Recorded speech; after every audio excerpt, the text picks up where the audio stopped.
Hola, petit explorador. Hola, petita exploradora. Benvinguts a Minimón, el lloc on les històries comencen suaument i creixen dins teu. Poseu-vos còmodes, respireu a poc i obrim junts la porta del conte d'avui. Avui us portem un conte que ve de terres llunyanes, de la sabana daurada, on l'herba és alta i el sol ho pinta tot de color mel. És la història del lleó més gran de la sabana i del ratolí més petit de tots. Què hi pot fer un ratolí petitó per al rei dels animals? I així comença el nostre conte.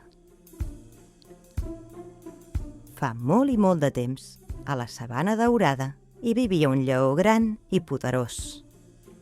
Tenia una cabellera espessa com un sol de tardor i unes potes fortes com troncs d'arbre.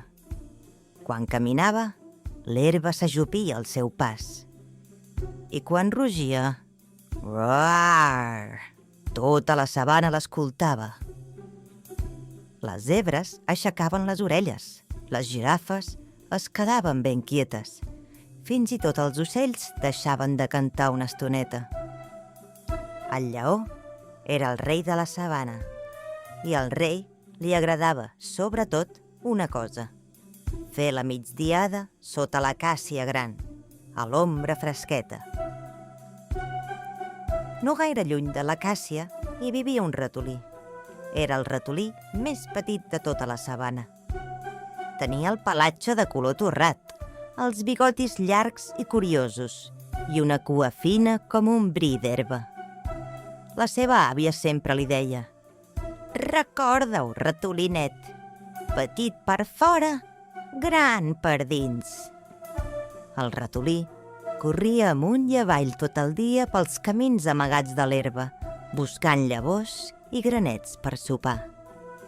Corria tan de pressa que de vegades no mirava per on passava.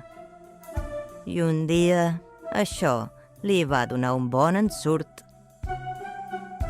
Aquell migdia, el lleó dormia profundament sota l'acàcia gran.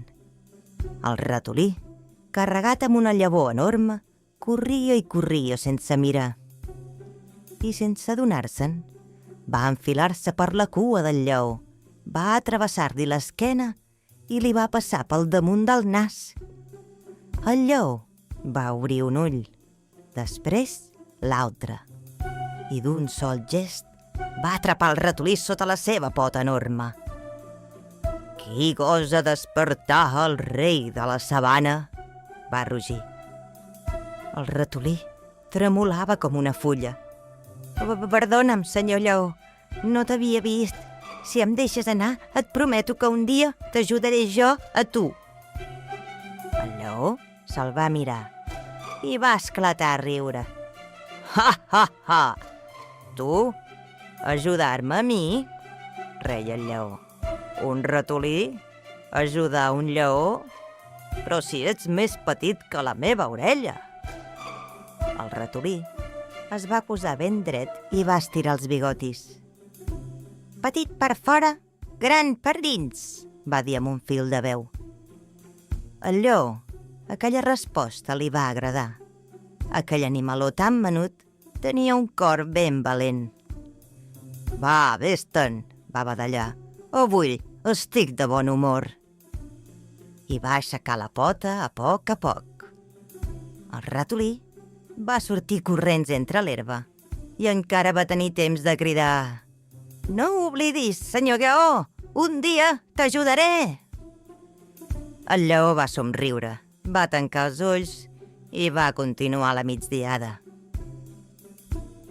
Van passar els dies, tranquils com sempre. Però un matí, molt d'hora, van arribar a la sabana uns caçadors amb un carro gran.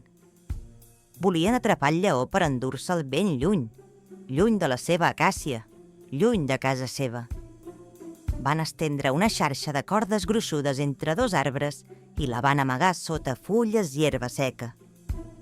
Al vespre, el lleó tornava cap a la seva acàcia, tot tranquil, quan de sobte la xarxa va saltar i el va atrapar, embolicat de cap a peus, penjant entre els dos arbres. El lleó es tirava i es regirava, però com més es movia, més s'embolicava. Va rugir tan fort com va poder, però els caçadors ja eren lluny, al seu campament, i ningú no venia a ajudar-lo. Es va fer de nit. La lluna va sortir rodona i blanca damunt la sabana, i el lleó, el rei més fort de tots, per primera vegada es va sentir petit. Però llavors, lluny, entre l'herba, unes orelletes es van aixecar. El ratolí havia sentit el rugit des de casa seva. «És el senyor lleó», va dir. «Necessita ajuda, i ara em toca a mi». I va córrer sota la lluna, travessant la sabana amb el cor fent-li bum-bum, fins que va arribar als peus dels dos arbres. Allà dalt hi havia el lleó, embolicat dins la xarxa. «No pateixis, senyor lleó, ja sóc aquí». «Ratolinet?» va dir el lleó, sorprès. «Però què hi pots fer, tu, tan petit?» El ratolí va somriure. «Petit per fora, gran per dins». El ratolí es va enfilar per l'arbre com un llampec i va començar a rosegar les cordes amb les seves dents petites i esmolades. Ric-rac, ric-rac. Una corda i una altra, i una altra. Era una feina llarga i difícil, però el ratolí no s'aturava.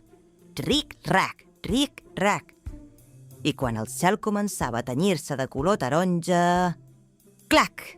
L'última corda es va trencar, la xarxa es va obrir i el lleó va saltar a terra, lliure.